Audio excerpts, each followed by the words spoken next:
La pluie tombait sans relâche ce soir-là, battant contre le toit de mon taxi comme un tambour désespéré. J'étais garé à la station, observant les gouttes glisser le long du pare-brise, créant des rivières translucides qui brouillaient la vue. Je poussais un soupir, mes pensées dérivant vers la monotonie de ma routine. Les clients arrivaient et partaient, parfois avec des histoires à raconter, d'autres fois plongés dans le silence. Soudain, mon téléphone émit un bip strident, me tirant de ma contemplation. Une nouvelle course. Je pris une profonde inspiration, prêt à accueillir un nouveau visage, peut-être une conversation légère ou un moment de solitude partagée. Je regardai l'écran de l'application pour voir l'adresse de prise en charge. C'est à quelques rues d'ici, pensai-je en tournant la clé dans le contact. En route, je me mis à penser à la tempête. Les lumières des réverbères dansaient dans la pluie, créant une ambiance à la fois mystérieuse et inquiétante. J'arrivai enfin à l'endroit indiqué. Une silhouette émergea de l'ombre, une femme. Elle ouvrit la porte et s'installa à l'arrière. « Bonsoir », dis-je en l'observant dans le rétroviseur. Elle était belle, avec des traits délicats, mais un air de mélancolie flottait autour d'elle. « Bonsoir », répondit-elle d'une voix douce, presque un murmure, mais son regard se perdait dans le vide, comme si elle ne me voyait pas vraiment. Le silence s'installa, pesant, seulement perturbé par le bruit de la pluie qui tambourinait contre les vitres. Je tentai de briser cette atmosphère pesante. « Où allez-vous, si ce n'est pas indiscret ?» demandai-je. Elle hésita un instant, puis murmura, au-delà des ombres.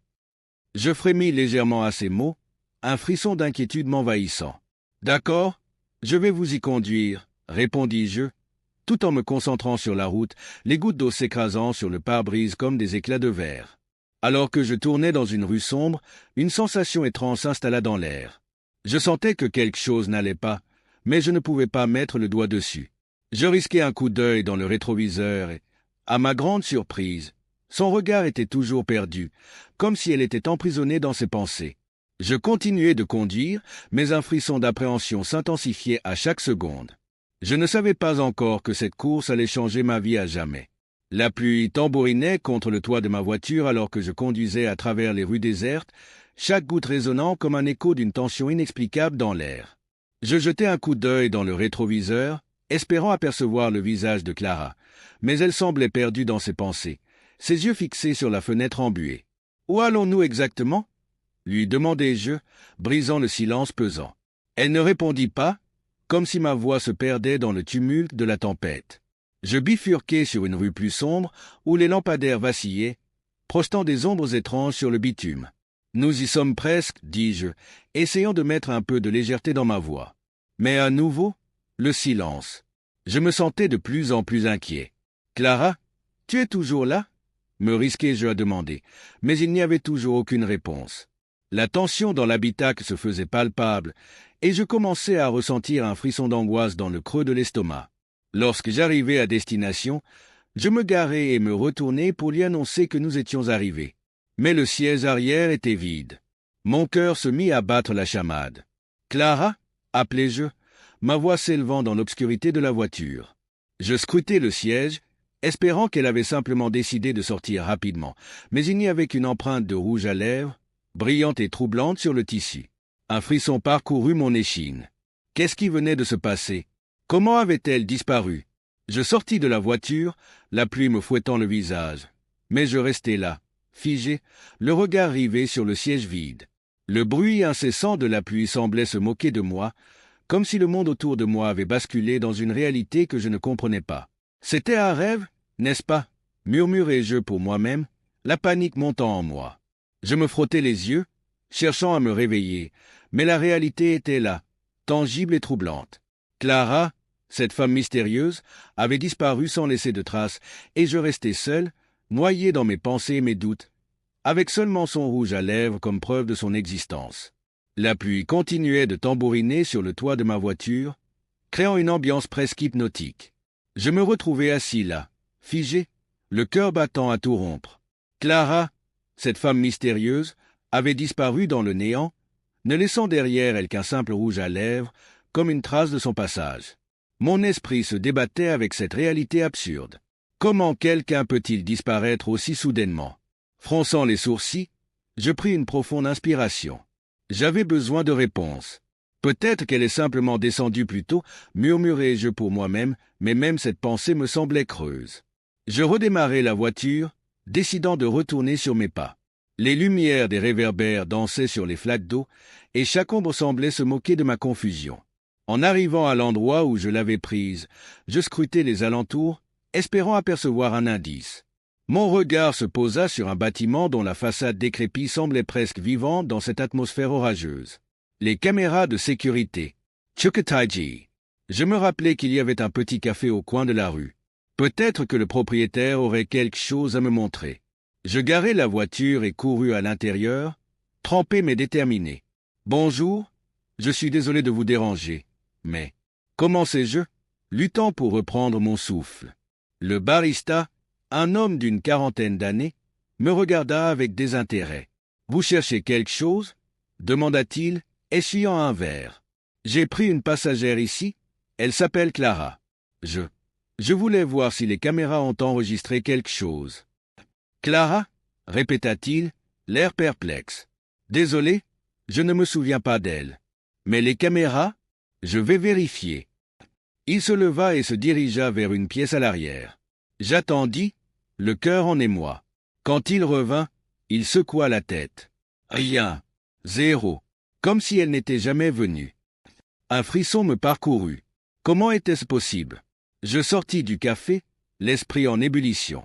La nuit avançait, et une sensation étrange m'envahissait, comme si des yeux invisibles m'observaient. Je me retournai brusquement, mais la rue était vide, seulement le son de la pluie et le vent qui chuchotaient des secrets. « Lucas, tu deviens fou, me dis-je. » Mais plus je réfléchissais, plus je sentais que quelque chose ne tournait pas rond. Une présence, un souffle glacial, me suivait. Je n'étais pas seul. Je me suis assis dans le café au coin de la rue, une tasse de café fumante devant moi, le regard perdu à travers la fenêtre embuée. Mes amis, tous chauffeurs de taxi comme moi, étaient réunis autour de la table, discutant des dernières courses et des clients étranges qu'ils avaient rencontrés. Je ne pouvais pas me concentrer sur leurs histoires. Mon esprit était accaparé par l'image de Clara, cette femme mystérieuse qui avait disparu de ma voiture comme un mirage. « Lucas, ça va ?» me demanda Paul, un homme à la barbe ébouriffée. « Tu sembles ailleurs ?» « J'ai eu une course bizarre, » répondis-je, me forçant à sourire. Une femme est montée dans ma voiture, et elle a disparu. « The Sparrow Hine ? T'es sûr que c'était pas un coup de la boisson ?» plaisanta Karim, en riant. Mais je ne pouvais pas me permettre de rire. Je savais que ce n'était pas une hallucination. Non, je suis sérieux. Elle avait ce rouge à lèvres rouge, et je sortis le tube de rouge à lèvres que j'avais trouvé sur le siège arrière. Les autres se turent, leurs yeux s'écarquillant face à l'objet. « Attends une minute, » dit Paul, frissonnant. « T'as pas entendu les rumeurs sur cette rue? On dit qu'une femme fantôme hier, cherchant à se venger. » Un frisson parcourut mon échine. « Que veux-tu dire par là? » Des histoires de fantômes, Lucas. Des gens ont dit avoir vu une femme, vêtue de blanc, apparaître dans les taxis. Elle disparaît, tout comme ça. C'est une blague? Non. Tentai-je de garder mon calme, mais une part de moi savait que ce n'était pas le cas. Écoute, ça fait des années que ça dure. Certains disent que c'est Clara, une victime d'un accident, ajouta Karim. Mon cœur se serra. Clara. Ce nom résonnait comme un écho dans ma tête. Je pris une profonde inspiration. Je dois en savoir plus. Je me levai, laissant mes amis perplexes. Je savais que je ne pouvais pas ignorer cette histoire. Clara avait besoin de moi, et je devais découvrir la vérité. De retour chez moi, je m'assis devant mon ordinateur, les doigts tremblants sur le clavier. En fouillant sur Internet, je tapais « Clara accident rue Sombre ». Les résultats défilèrent, mais un article attira mon attention. Il parlait d'un tragique accident sur cette même route, des années auparavant. Une femme avait perdu la vie dans des circonstances mystérieuses. Mon cœur battait la chamade alors que je lisais les détails, chaque mot s'imprimant dans mon esprit. Clara, elle était cette femme. Une vague de culpabilité m'envahit. Je ne pouvais pas échapper à cette réalité. Je devais comprendre ce qui s'était réellement passé cette nuit-là, avant qu'il ne soit trop tard. Je me suis réveillé ce matin-là avec une sensation de malaise. La pluie tombait encore, mais ce n'était pas le bruit de l'eau qui me troublait. C'était Clara. Son visage hantait mes pensées. Qui était-elle réellement? Pourquoi avait-elle disparu si soudainement dans ma voiture? Je me suis décidé à enquêter plus profondément. Je me suis dirigé vers le bureau de police local pour demander des informations sur les incidents passés dans le quartier. En fouillant dans les archives, j'ai trouvé des rapports d'accidents étranges. Ça fait des années que des gens parlent de cette rue, murmura l'agent derrière le comptoir. Mais peu de preuves existent. Beaucoup disent avoir vu une femme, une silhouette. Mon cœur s'est serré à cette mention. Clara, était-elle l'une de ces apparitions? Plus tard, je suis allé voir une médium, une femme aux cheveux gris et aux yeux perçants. « Vous êtes ici pour elle, n'est-ce pas ?» me demanda-t-elle, sans que je ne lui dise un mot. Clara est piégée entre deux mondes. Elle cherche désespérément à se libérer. Mon estomac est inua. Que dois-je faire?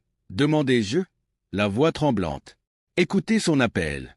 Retournez là où tout a commencé. Elle a besoin de vous. Je quittai son cabinet, le cœur lourd. J'avais une mission. Je devais retourner à cette rue, celle où tout avait basculé. Lorsque je suis arrivé, la nuit était tombée. La rue semblait étrangement silencieuse, comme si le monde entier retenait son souffle. Je me suis garé et sortis mon téléphone pour éclairer le chemin. « Clara, es-tu là ?» murmurai-je, ma voix se perdant dans l'obscurité. J'ai senti un frisson parcourir ma colonne vertébrale, une présence familière, presque tangible. « Lucas ?» La voix était faible, presque un murmure. Mon cœur s'est emballé. « Clara, où es-tu ?» demandai-je, cherchant désespérément autour de moi. La brume s'épaississait, et je savais que je n'étais pas seul. La pluie battait toujours contre le pare-brise de ma voiture alors que je revenais à cette rue sombre où j'avais déposé Clara. Mon cœur battait la chamade, une sensation familière se mêlant à la peur. Je ne pouvais m'empêcher de ressentir sa présence, comme une ombre qui me suivait. Lorsque j'arrivai à destination, une brise glaciale s'engouffra dans l'habitacle, me faisant frissonner. Et puis, elle apparut. « Lucas !» murmura-t-elle, sa voix éthérée résonnant dans l'air lourd de la nuit. Clara avait l'air différente, plus désespérée, ses yeux brillant d'une colère sourde. Je ne savais pas quoi dire, mes mots restaient bloqués dans ma gorge. « Pourquoi es-tu ici, Clara ?» réussis-je à articuler, ma voix tremblante. Elle s'approcha, flottant presque au-dessus du sol. « Je ne peux pas partir tant que je n'ai pas vengé ma mort, » dit-elle, sa voix se durcissant. « Tu es mon seul espoir. » Je reculai instinctivement, le souvenir de l'accident me frappant comme un coup de poing. « Venger ta mort? Pourquoi moi? » Je ne comprends pas. Clara s'approcha encore, sa silhouette devenant plus nette, une lueur d'intensité dans ses yeux. « Tu sais ce que tu as fait, Lucas. Ce soir-là, tu étais là. Tu as vu tout. » Mon cœur s'arrêta. Les images de cette nuit-là, floues et confuses, refirent surface. « Non, je ne peux pas, je ne voulais pas. » balbutiai-je, réalisant que le poids de ma culpabilité était plus lourd que je ne l'avais jamais admis. « Tu étais au volant, Lucas. Tu étais celui qui a pris la décision, répliqua-t-elle, sa voix se transformant en un cri désespéré. « Je suis morte à cause de toi. » Un silence peasant essenstalla. La vérité me frappa comme un éclair. C'était moi qui conduisais. Mais je n'ai jamais voulu. « Veux-tu vraiment te racheter, Lucas ?» demanda-t-elle, son regard perçant m'enveloppant. « Ou es-tu simplement effrayé par la vérité ?» Je réalisai alors que je n'étais pas simplement un chauffeur.